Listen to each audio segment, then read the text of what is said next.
All right, today we're going to walk through our 1-2-2 forecheck. The goal right now is to make sure that we have a solid understanding of what we're trying to accomplish here and how we really adjust. As we all know, hockey is a thinking person sport, and we are always reading and reacting. So it's no different when we're talking about our 1-2-2 forecheck that we're implementing. So what you see on the screen right now is a typical dump in where the D that's trying to break out has collected the puck in the corner. Second D's in front of the net. The winger, center, and right wing are getting in position for a breakout. Now, one thing to note is when we do dump the puck, what we want to try and do is make sure it's more towards the corner instead of towards the net, because the closer to the net, the more chance there is that the defenseman is going to try to take the puck behind the net or go D to D. So what we want to do is try and get it in the corner so that we can do more of an inside-out forecheck. So the first thing we'll show is what we might see in a kind of an ideal scenario, right? So the first thing we're going to see is our F1 gets a good inside line on the D. Next step is our F2 is going to move into position to read and react, assuming that F1 gets the appropriate movement out of the D back there, so that the D actually moves towards the right wing side, the strong side, and does not reverse, right?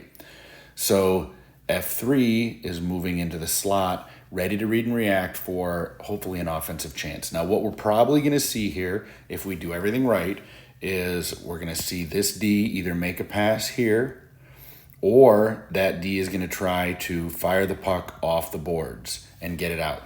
Now, our D1 has already moved in and is ready to pressure over here. And as we mentioned, we have F2 coming in to cover that winger. So best case scenario, we have F1 on the D, we have F2 on the right wing, we have F3 waiting and to react up top, and then we have our D1 here with pressure. So if we force them into, I don't want to call it a trap, but if we force them into a situation where we have numbers, then hopefully what's going to happen is this puck's going to come up the boards. We have a turnover on F2. Either F2 forces back to the D because the D's not really covered at this stage, or the puck goes straight to the D and this turns into an offensive chance. At that stage, F3 is looking at busting to the net up here. F2 is also looking to get open. F1 is looking to move back in front.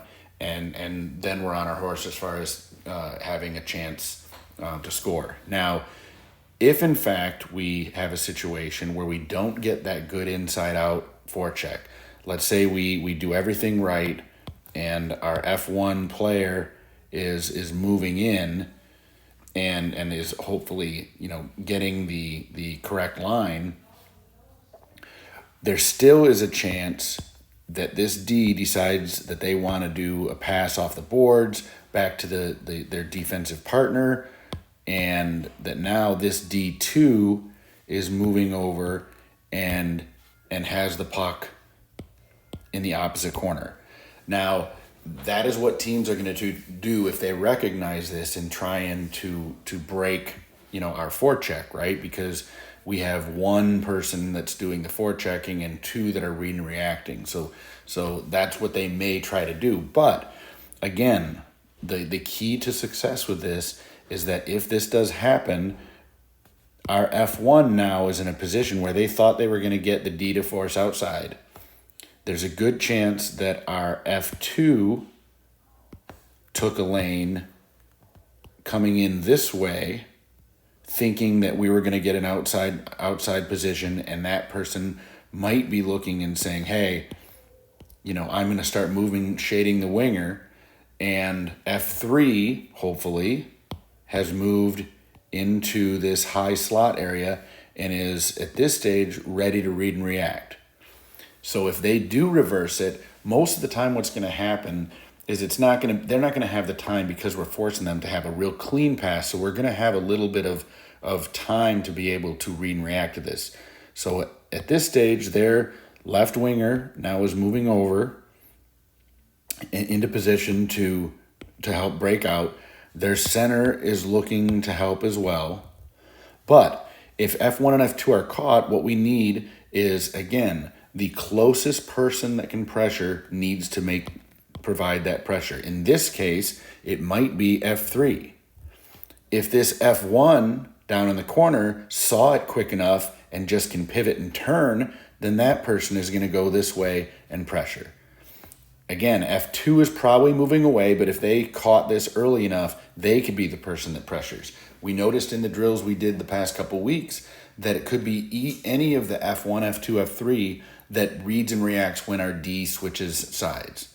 So the key will be that no matter what, the closest person or the person that has momentum to that corner is going to get there first. So let's say in our case, F1 read this early enough and said, just as they're coming into attack, they saw the D was going to turning, based on their body movement, they turned to go and reverse it.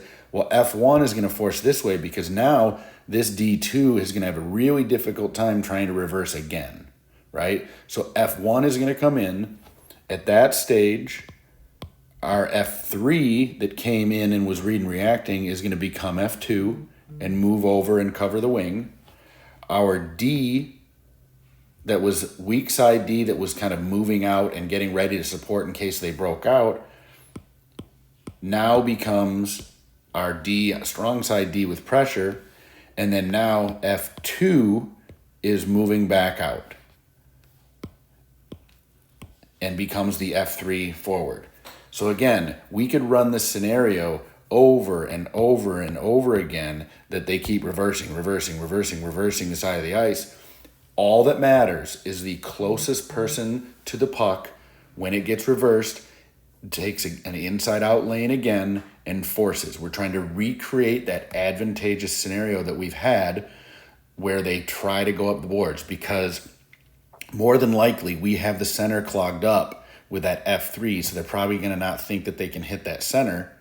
So they're going to most likely try and go along the boards because that's going to be always the safest option for a D. They're probably going to ring it around the boards. We're going to box up the winger and the D gets a turnover and then we attack. Okay, so again, the most important piece is force them outside as the first winger, get there as quick as possible, or first forward as quick as possible. If they reverse it, whomever is closest to the D that ends up with a puck takes another inside out lane and forces again.